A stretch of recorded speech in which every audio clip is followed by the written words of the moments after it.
पूर्व दक्षिण एशिया के दो पड़ोसी थाईलैंड और कंबोडिया 8 महीने पहले जो आग बुझी थी वो आज फिर भड़क उठी है और इस बार जंग की लपटें पहले से ज्यादा खतरनाक हैं।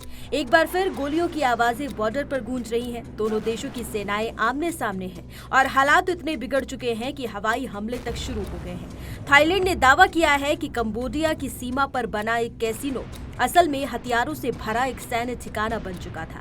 इसी आरोप के बाद थाईलैंड के F-16 फाइटर जेट्स ने बड़ी एयर स्ट्राइक कर दी। हमले में कंबोडिया में कई लोगों की मौत हुई, जबकि थाईलैंड भी अपने जवान खो चुका है। इन हमलों की सबसे बड़ी मार साधारण लोगों पर पड़ी है। सीमाओं पर रहने वाले परिवार, बच्चे, बुजुर्ग घरों से निकलकर दूर जा रहे हैं क्योंकि जंग किसी को नहीं छोड़ती। अभी तक 1 लाख से ज्यादा लोग पलायन कर चुके हैं। गांव खाली हो गए हैं, सड़कें शरणार्थियों से भर चुकी हैं और दोनों देशों के बीच तनाव लगातार बढ़ रहा है। 8 महीने पहले जब 5 दिन तक लड़ाई चली थी, 50 से ज्यादा लोग मारे गए थे और 3 लाख से ज्यादा बेघर हुए थे। उस वक्त अमेरिकी राष्ट्रपति डोनाल्ड ट्रंप ने कहा था कि उन्होंने दोनों देशों के बीच समझौता कराया था, लेकिन वो समझौता ज्यादा दिन तक टिक नहीं पाया। इस बार संघर्ष विराम टूटने पर ट्रंप ने एक रैली में कहा कि मैं एक फोन कॉल करूंगा और ये युद्ध रोक दूंगा, लेकिन हकीकत यह है कि थाईलैंड पहले ही कूटनीति से इनकार कर चुका है।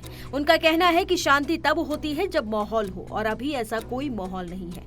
दूसरी तरफ कंबोडिया तैयार है बातचीत के लिए, पर शुरुआत थाईलैंड से ही चाहता है। ये विवाद अचानक पैदा नहीं हुआ है, इसकी जड़ें इतिहास में दबी है। प्रिय विहार और टैन थॉम जैसे प्राचीन शिव मंदिर दोनों देशों के सीमाओं से सटे हुए हैं। कंबोडिया इन्हें अपनी सांस्कृतिक अस्मिता का प्रतीक मानता है, वहीं थाईलैंड के राष्ट्रवादी समूह इसे छिना हुआ क्षेत्र बताते हैं। धार्मिक गौरव, सांस्कृतिक पहचान और जमीन का झगड़ा, इन तीनों ने मिलकर इस विवाद को और भड़काया है। अब सवाल ये है कि क्या ये लड़ाई कूटनीति से रुकेगी? क्या ट्रंप का फोन कॉल वाकई कोई फर्क डालेगा या फिर हालात और बिगड़ जाएंगे? दुनिया की नजरें इन दोनों देशों पर टिकी है, क्योंकि अगर ये आग और फैली तो इसका असर सिर्फ इन 2 सीमाओं तक नहीं रहेगा, पूरा क्षेत्र इसकी कीमत चुकाएगा। फिलहाल लोगों की उम्मीद सिर्फ एक है कि किसी तरह लड़ाई थमे और घरों से भागते हुए लोग एक बार फिर अपनी जमीन पर लौट सके।